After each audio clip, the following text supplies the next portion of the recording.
Today I'll show you how to recreate this CRT effect in Davinci Resolve.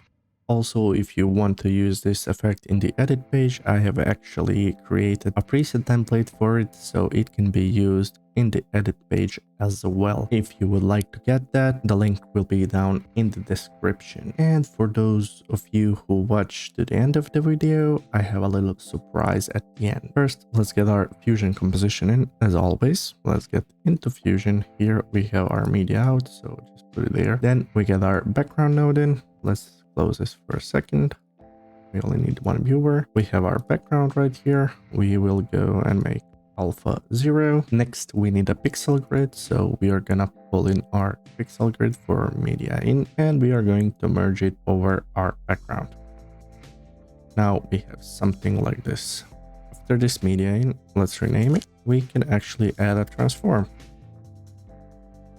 Now that we have our transform, in the edges section, we will change from canvas to wrap. So now if we size it down, the pixels get smaller and smaller. Great, let's leave it at that for now. Okay, after our transform, we are gonna need two nodes. First one is blur node. So just add a blur node like this. And we can rename it to pixel blur. Like this. And then we wanna add a flicker addition like this, and then just rename it to pixel flicker. Next thing that we are gonna need is our text node, and let's merge it like this. Okay, here in the merge to, we go over to our operator and type in. Then we can go to our text one and type in our text. We can change the font to whatever. I will go with the bold font. Now let's size it up a bit. Just somewhere around here. This looks good for now. Let's just place a little bit upwards. Okay. Next, we are going to recreate that loading bar. So let's get our background. We are gonna need backgrounds for that.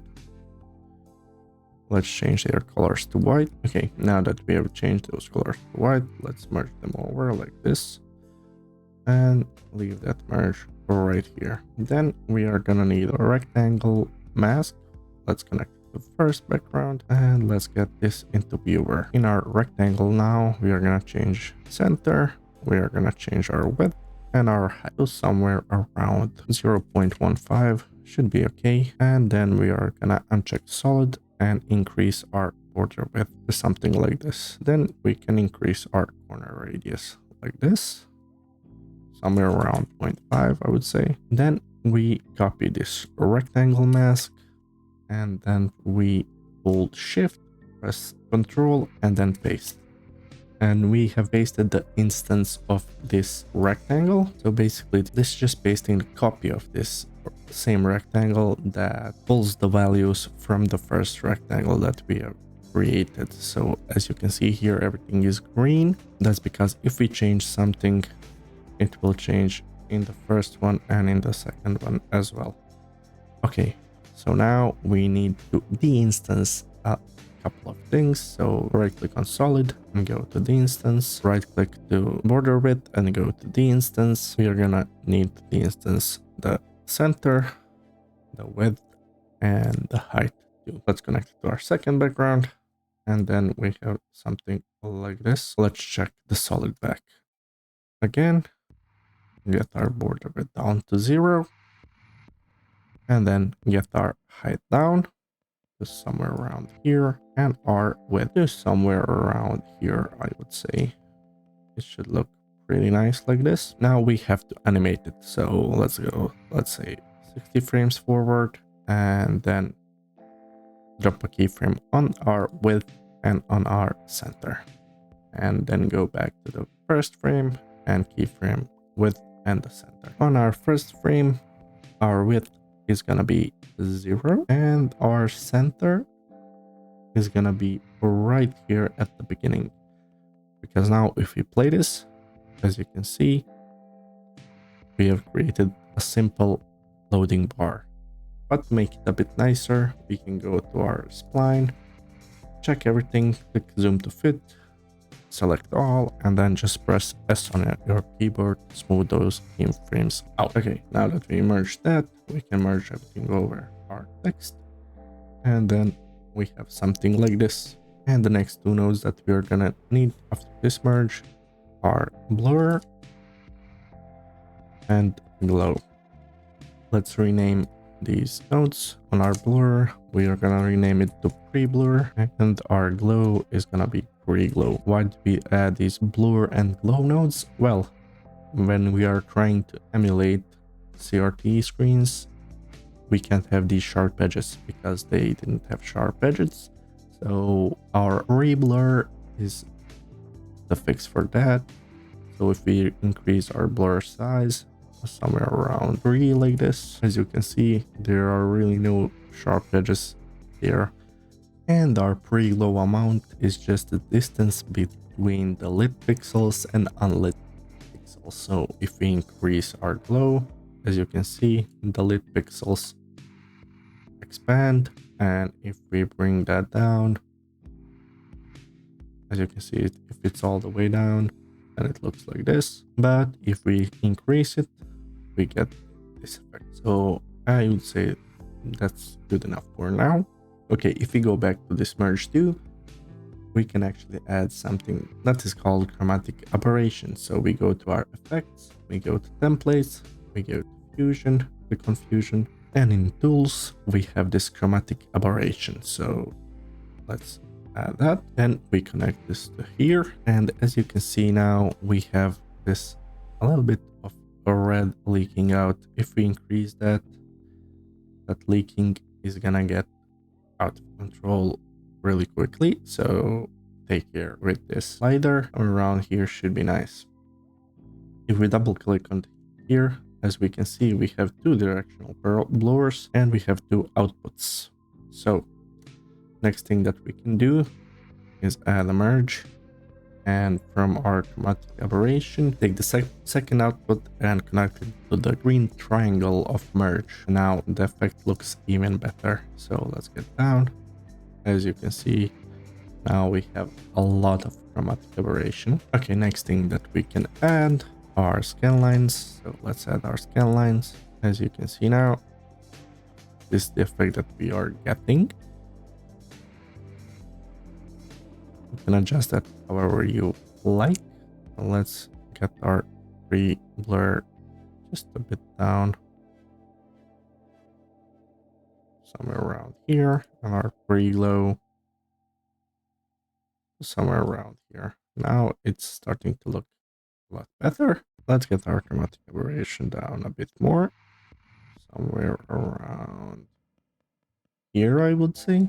So now we are just building on top of this effect. So next thing we can do is actually add something like waviness, and as you can see, get it into viewer. Now it has something like this going on, but you can adjust that. Let's say we don't want the strength to be that much, and our scale can go up, but our speed should go down somewhere around here.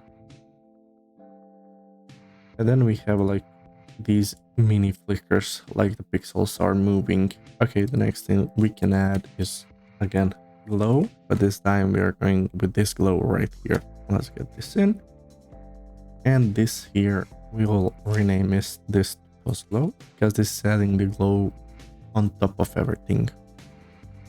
Okay, in our color filter, this is where we can change the color of our text and everything. This is basically the color of the glow. So let's go to something like light blue, something like this.